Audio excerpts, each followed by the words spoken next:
Tiffany James wurde am 18. August 1980 in Tampa, Florida geboren. Sie war das einzige Kind von Rosalind James und Turner Humphrey. Ihre Eltern waren nicht offiziell verheiratet und trennten sich kurz nach ihrer Geburt. Ihr Vater zog in einen anderen Bundesstaat, gründete eine neue Familie und interessierte sich nicht für seine älteste Tochter. Viele Jahre später, als sie bereits erwachsen war, suchte Tiffany ihn selbst auf. Sie unterhielten sich und Tiffany versicherte ihm, dass sie ihm nichts übel nahm und äußerte den Wunsch, in Kontakt zu bleiben. Dank dieser Wiedervereinigung lernte sie ihre Halbgeschwister und deren Familien kennen. Sie kamen sich schnell näher und entwickelten eine herzliche und unterstützende Beziehung zueinander. Rosalind konzentrierte sich hingegen auf ihr Privatleben und überließ Tiffany der Obhut ihrer Eltern. Tatsächlich wuchs Tiffany bei ihren Großeltern auf. Ihre Mutter besuchte sie von Zeit zu Zeit, beteiligte sich aber nicht aktiv an ihrer Erziehung. Stattdessen übernahmen ihre Tanten Barbara und Vicky sowie ihre Großmutter Boa die Verantwortung. Sie sorgten dafür, dass Tiffany in den Kindergarten und zur Schule ging, lobten ihre Erfolge und unterstützten sie in allem. Tiffany war eine begabte Schülerin, begeisterte sich für Literatur und besaß ein natürliches, kreatives Talent. Sie träumte davon, eines Tages ihren eigenen Schönheitssalon zu eröffnen und wollte die beste Fachkraft in diesem Bereich in ihrer Stadt werden. Sie war kontaktfreudig, alle mochten sie und sie hatte ihren eigenen, unverwechselbaren Stil. Mit ihrem auffälligen Aussehen und ihrem Selbstbewusstsein zog sie stets die Aufmerksamkeit auf sich und junge Männer waren verrückt nach ihr. Noch in der Schule begann Tiffany, sich mit einem Jungen namens Derek Andrews zu treffen. Er war nur ein Jahr älter als sie und damals glaubten beide, dass ihre Liebe für immer halten würde. In ihrem letzten Schuljahr wurde Tiffany schwanger. Am 26. Juli 1998 brachte sie ihr erstes Kind zur Welt, einen Sohn, den sie Derek Jr. nannten. Ihre Pläne, aufs College zu gehen, musste sie zurückstellen, da sie sich ganz der Mutterschaft widmete. Derek Sr. arbeitete in verschiedenen Nebenjobs, um die Familie zu ernähren, und die Familie James half den jungen Eltern so gut sie konnte. Im August 2002 wurde der 4-jährige Derek Jr. zum großen Bruder. Das Paar bekam einen weiteren Sohn, den sie zu Ehren seines Großvaters väterlicherseits Daryl nannten. Zu dieser Zeit lebten Tiffany und Derek Sr. zusammen in einer kleinen Mietwohnung. Das Geld reichte nie aus, aber sie blickten hoffnungsvoll in die Zukunft und träumten davon, gemeinsam ein stabiles Leben aufzubauen. Ein paar Jahre später jedoch erloschen die romantischen Gefühle und sie beschlossen, sich friedlich zu trennen. Die Jungen blieben bei Tiffany und Derek Sr. unterstützte sie und versuchte, so viel Zeit wie möglich mit seinen Söhnen zu verbringen. Schließlich ging er eine neue Beziehung ein, beteiligte sich jedoch weiterhin aktiv am Leben seiner Söhne und bemühte sich, für Derek und Daryl ein verlässlicher Vater zu sein. Als alleinerziehende Mutter mit 2 kleinen Söhnen begann Tiffany ernsthaft über ihre Zukunft nachzudenken. Sie wollte einen Beruf erlernen, der es ihr ermöglichen würde, ihre Familie selbst zu versorgen, da sie nach der Schule keine weitere Ausbildung absolviert hatte. Sie wollte das unbedingt ändern. Sie schrieb sich an einer medizinischen Hochschule ein, in der Hoffnung, Kosmetikerin zu werden. Ihr Ziel war es, eine eigene Praxis oder sogar eine ganze Klinik zu eröffnen, in der sie ihre Leidenschaft in ein erfolgreiches Geschäft verwandeln konnte. Während ihres Studiums zog Tiffany wieder zu ihren Großeltern, da es zu teuer war, sowohl das Studium als auch die Miete zu bezahlen. Ihre Verwandten halfen ihr außerdem dabei, auf ihre Söhne aufzupassen, wenn sie bei der Arbeit oder im Unterricht war. Nach ihrem Abschluss fand die junge Frau eine Anstellung in einer renommierten Privatklinik, wo sie Assistentin eines bekannten Arztes wurde. Sie hatte nun ein stabiles Einkommen und stieg nach und nach die Karriereleiter hinauf. Eine Zeit lang schien es, als würde endlich alles gut werden. Allerdings fehlte Tiffany ein starker, zuverlässiger Partner, ein Mann, auf den sie sich in schwierigen Zeiten verlassen konnte. Anfang 2007 lernte Tiffany James zufällig einen Mann namens Daryl Eugene Williams kennen. Er war 14 Jahre älter als sie und hatte bereits 3 erwachsene Kinder aus früheren Beziehungen. Trotz des erheblichen Altersunterschieds stand dies ihrer Romanze nicht im Wege. Im Gegenteil, Tiffany sah in ihm einen reifen und zuverlässigen Mann, der wirklich bereit für eine ernsthafte Beziehung war. Ihre Beziehung entwickelte sich schnell und bald erfuhr die 27-jährige Tiffany, dass sie wieder schwanger war. Diese Nachricht kam für beide völlig überraschend. Dennoch waren sie glücklich und Daryl machte ihr sofort einen Heiratsantrag. Tiffany nahm ihn freudig an. Doch dann kam es zu einer weiteren Wendung des Schicksals. Bei einer Routineuntersuchung stellte sich heraus, dass sie Zwillinge erwartete. Im März 2008 brachte Tiffany Zwillinge zur Welt, Mädchen, die sie Diamond und Denia nannten. Diese freudige Nachricht brachte neues Glück in ihr Leben. Sie widmete sich ganz ihrer Familie und verbrachte jede freie Minute mit ihren Kindern. Sie liebte es, mit ihren Kindern zu verschiedenen Veranstaltungen zu gehen, gemeinsam Neues zu entdecken und besondere Erinnerungen zu schaffen.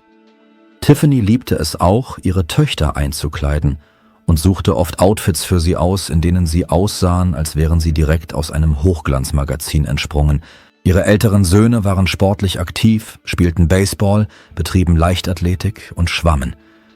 Die Mädchen gingen von klein auf zum Tanzunterricht und zum Kunstturnen. Die Jahre vergingen.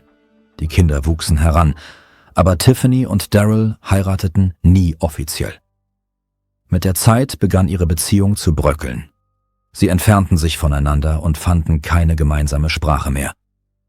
Bald wurde Tiffany klar, dass Daryl nicht der Mann war, für den sie ihn gehalten hatte. Ihre Beziehung endete, als sie von seinem Seitensprung erfuhr. Ohne zu zögern packte sie ihre Sachen, nahm die Kinder mit und ging.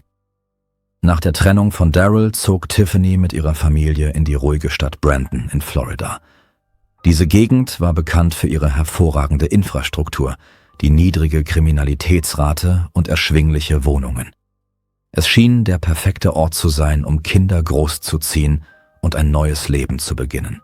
Entschlossen, sich eine stabile Zukunft aufzubauen, absolvierte Tiffany eine Friseurausbildung und fand eine Anstellung in einem der besten Salons der Stadt. Sie gewann schnell Stammkunden und erlangte den Ruf einer echten Fachfrau mit ausgezeichnetem Geschmack. Da sie davon träumte, eines Tages ihren eigenen Salon zu eröffnen, begann sie nach Räumlichkeiten zur Miete Ausschau zu halten. Ihr Können, ihr Ehrgeiz und ihre wachsende Bekanntheit machten sie zu einer der gefragtesten Stylistinnen in der Umgebung und ihre Karriere war eindeutig auf dem Vormarsch.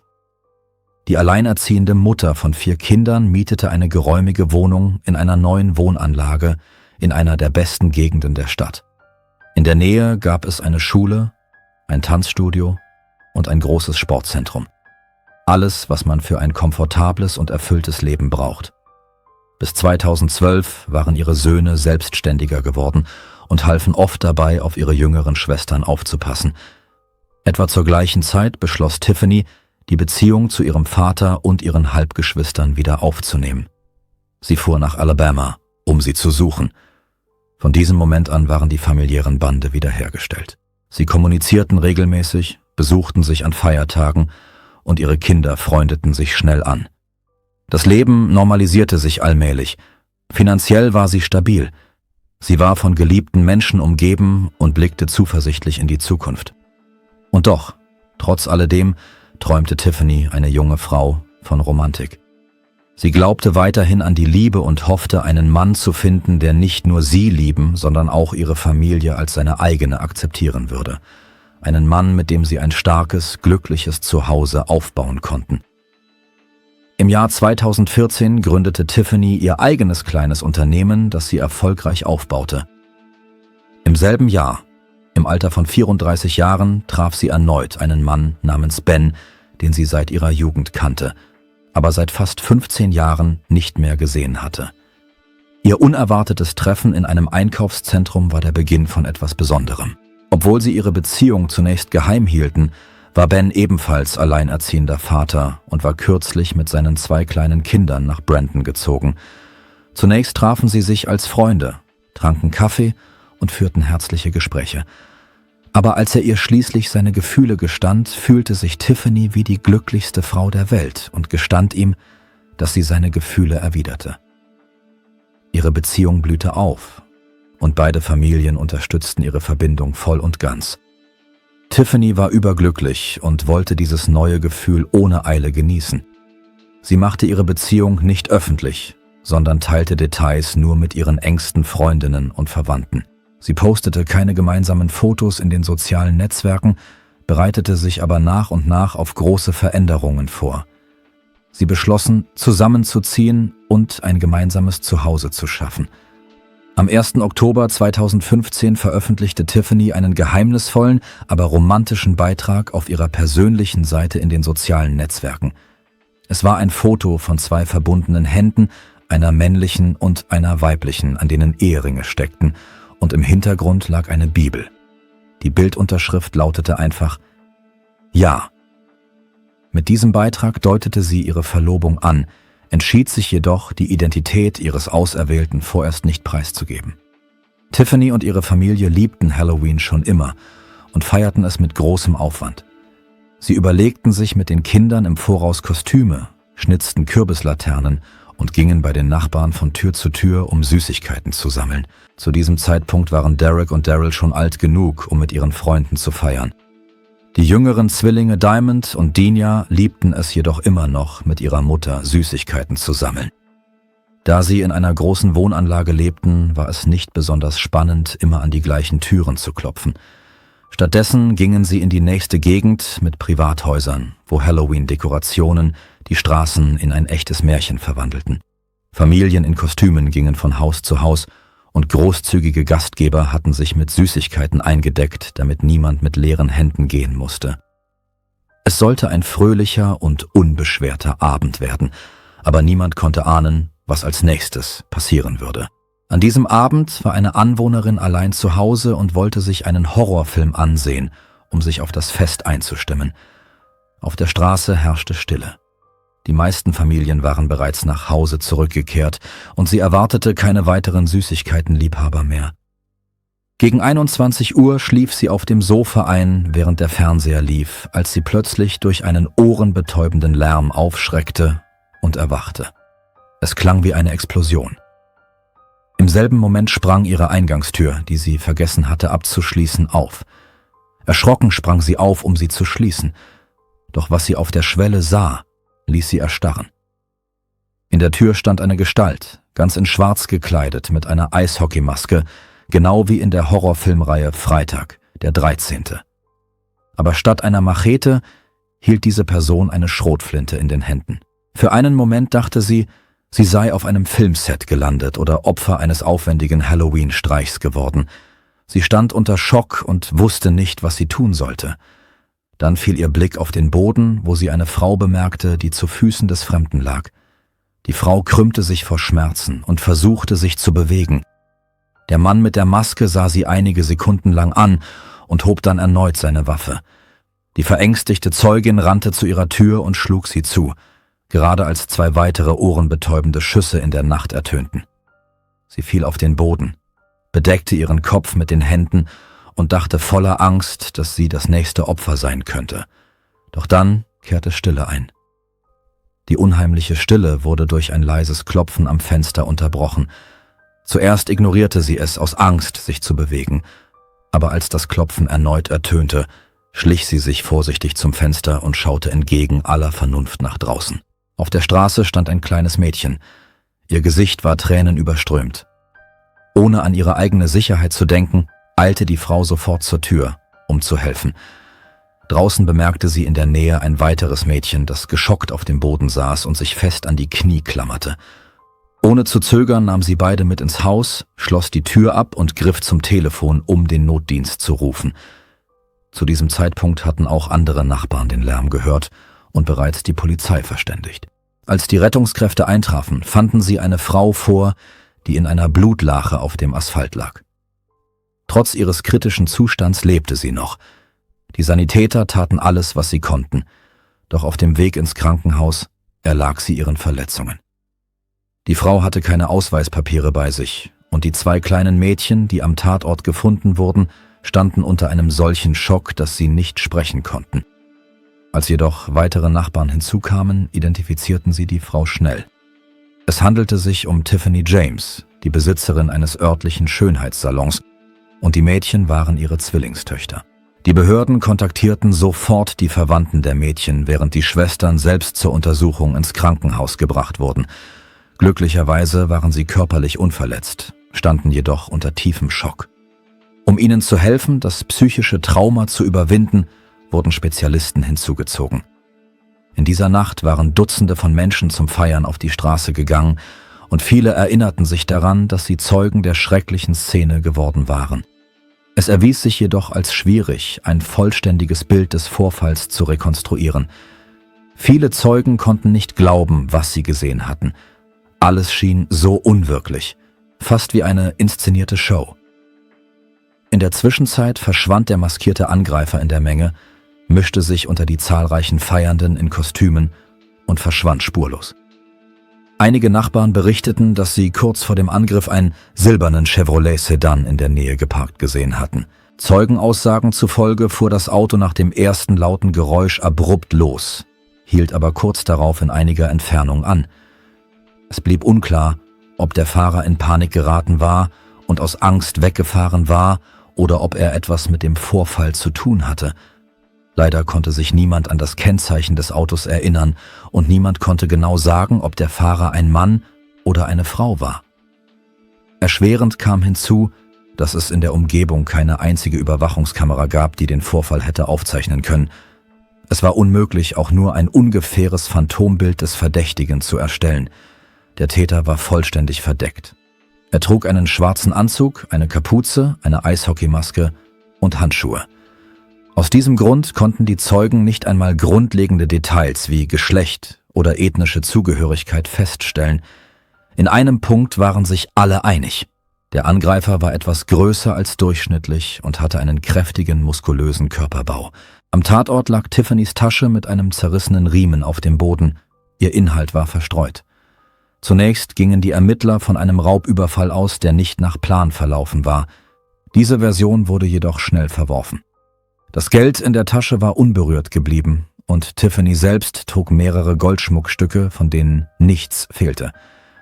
Außerdem schien es unwahrscheinlich, dass jemand wegen eines einfachen Raubüberfalls zu solcher Grausamkeit fähig wäre, noch dazu mit einer Schrotflinte in der Hand. Eine solche Aggression deutete eindeutig auf ein persönliches Motiv hin. Aber wem könnte Tiffany, eine geliebte Mutter und angesehenes Mitglied der örtlichen Gemeinde, im Weg gestanden haben? Die Ermittler begannen mit der Befragung ihrer ehemaligen Partner sowie ihres aktuellen Freundes. Allerdings hatte sich Tiffany vor einigen Jahren von Derek Andrews und Daryl Eugene Williams getrennt, und selbst wenn es damals Konflikte gegeben hatte, waren diese längst beigelegt. Viel rätselhafter war die Rolle ihres aktuellen Freundes Ben. Tiffany hielt ihre Beziehung geheim und erzählte fast niemandem von ihm. Angesichts dieser Geheimniskrämerei beschlossen die Ermittler, ihn zu befragen. Gegen 5 Uhr morgens am nächsten Tag kamen die Polizisten zu seinem Haus. Trotz der frühen Stunde brannte in Bens Haus Licht. Er saß an der Eingangstür und hielt eine Schrotflinte in den Händen. Die Polizisten befahlen ihm, die Waffe fallen zu lassen und die Hände zu heben. Er gehorchte sofort und bestand darauf, dass er nichts mit dem Vorfall zu tun habe. Stattdessen flehte er die Beamten an, seine Kinder zu beschützen. Ben erklärte, dass er einige Stunden zuvor von dem Verbrechen erfahren habe und Angst gehabt habe, dass der Angreifer als nächstes hinter ihm her sein könnte.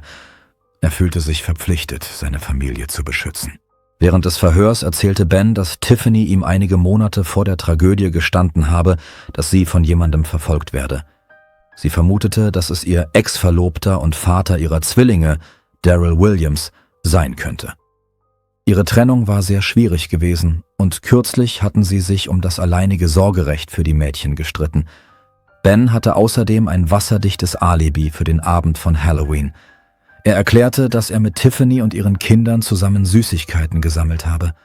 Später habe er seine Kinder mitgenommen, um Verwandte zu besuchen.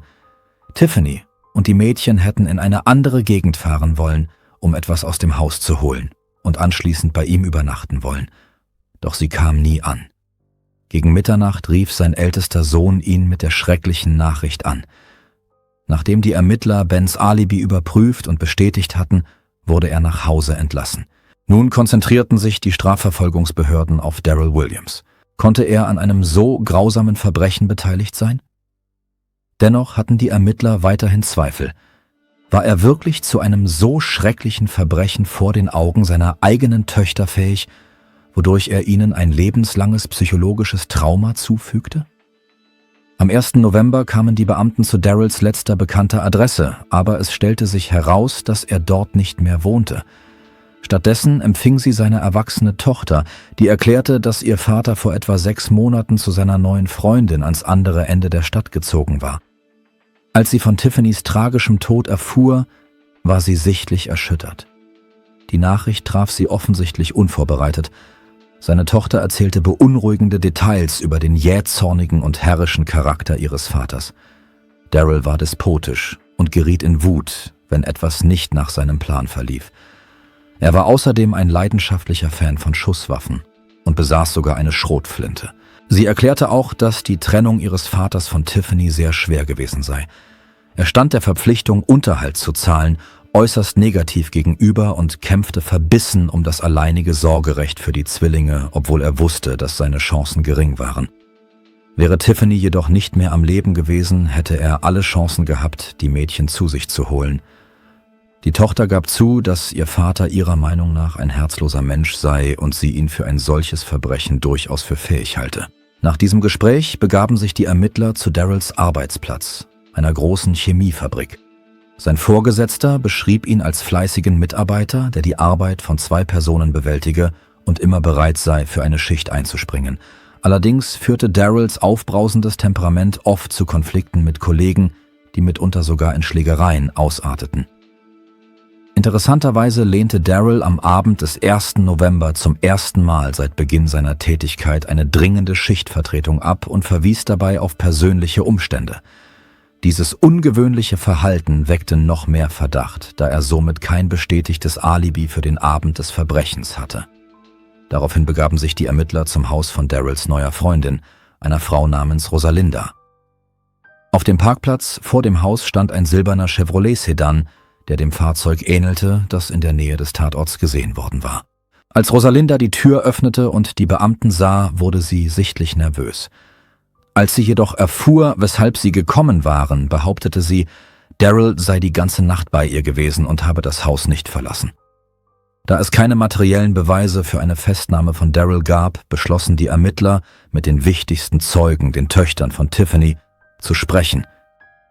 Die Mädchen standen weiterhin unter tiefem Schock. Denia sprach kaum, litt unter Albträumen und weigerte sich, ohne Licht zu schlafen. Diamond schien sich etwas besser zu halten, doch sobald man über diese schreckliche Nacht sprach, brach sie in Tränen aus und verschloss sich. Ein erfahrener Psychologe wurde hinzugezogen, um den Schwestern zu helfen, ihre Traumata zu bewältigen. Allmählich begannen die Mädchen sich zu öffnen. Sie erzählten, dass sie bei Besuchen bei ihrem Vater oft gesehen hätten, wie ein mysteriöser Mann zu ihm gekommen sei und Daryl Ordner mit Papieren überreicht habe. Als ihr Vater eines Tages nicht zu Hause gewesen sei ihre Neugier zu groß geworden. Sie hätten in die Mappen geschaut und seien schockiert gewesen, dort Fotos von ihrem Haus, von ihrer Mutter an verschiedenen Orten in der Stadt und sogar Aufnahmen von Bens Haus zu finden. Es wurde deutlich, dass Daryl einen Privatermittler beauftragt hatte, um Tiffany zu beschatten. Ein weiteres schwerwiegendes Beweisstück für seine Schuld war die Tatsache, dass das Gericht Tiffany James nur 2 Tage vor ihrem Tod das alleinige Sorgerecht für die Zwillinge zugesprochen und Daryl zur Zahlung von Unterhalt verpflichtet hatte, was er stets vehement abgelehnt hatte. Mit diesen neuen Informationen erhielt die Polizei einen Haftbefehl gegen Daryl. Angesichts seiner bekannten Vorliebe für Schusswaffen und der Möglichkeit, dass er Widerstand leisten würde, beschlossen die Beamten, ihn an seinem Arbeitsplatz festzunehmen, wo strenge Sicherheitsvorkehrungen galten und das Risiko einer bewaffneten Auseinandersetzung geringer war. Als die Beamten erschienen, war Daryl sichtlich fassungslos. Er leistete keinen Widerstand und ließ sich Handschellen anlegen. Seine einzige Bitte war, mit einem Anwalt sprechen zu dürfen. Zunächst bestritten sowohl er als auch Rosalinda ihre Beteiligung. Als die Ermittler jedoch ihre Telefonaufzeichnungen und GPS-Daten überprüften, stellte sich heraus, dass sich beide in dieser Nacht in der Nähe des Tatorts aufgehalten hatten. Rosalinda hielt es als erste nicht mehr aus. Im Austausch für eine Strafmilderung erklärte sie sich bereit, gegen Daryl auszusagen. Ihren Angaben zufolge habe sie nicht genau gewusst, was er vorgehabt habe. Sie habe ihn lediglich zum Tatort gefahren und im Auto gewartet. Als der erste laute Knall ertönt sei Rosalinda in Panik geraten und habe aufs Gaspedal gedrückt. Nach einigen Sekunden habe sie jedoch das Tempo reduziert, damit Daryl ins Auto habe springen können, und anschließend seien sie davongefahren. Sie bestand darauf, dass sie ihn nur gedeckt habe, weil sie um ihr Leben gefürchtet habe. Daryl Williams wurde wegen vorsätzlichen Mordes ersten Grades angeklagt, einem Verbrechen, auf das die Todesstrafe steht. In seinem verzweifelten Bemühen, der härtesten Strafe zu entgehen, tat er alles, um die Schuld auf andere abzuwälzen. Als er erfuhr, dass Rosalinda gegen ihn ausgesagt hatte, versuchte er, die Situation zu drehen, indem er behauptete, sie habe ihn mit seinem erwachsenen Sohn betrogen, und beide hätten sich hinter seinem Rücken verschworen, um ihn zu verleumden. Mit anderen Worten war er bereit, seinen eigenen Sohn eines schweren Verbrechens zu beschuldigen, nur um sich selbst zu retten. Glücklicherweise widerlegten die Ermittler seine Version rasch. Eine gründliche Überprüfung der Beweise bestätigte, dass sein Sohn absolut nichts mit den Ereignissen dieser Nacht zu tun hatte. Da er keine andere Wahl hatte, willigte Daryl schließlich in einen Deal mit der Staatsanwaltschaft ein, um der Todesstrafe zu entgehen. Im April 2017 wurde er im Alter von 49 Jahren für schuldig befunden und zu 50 Jahren Haft verurteilt. Er kann frühestens nach 25 Jahren einen Antrag auf vorzeitige Entlassung stellen.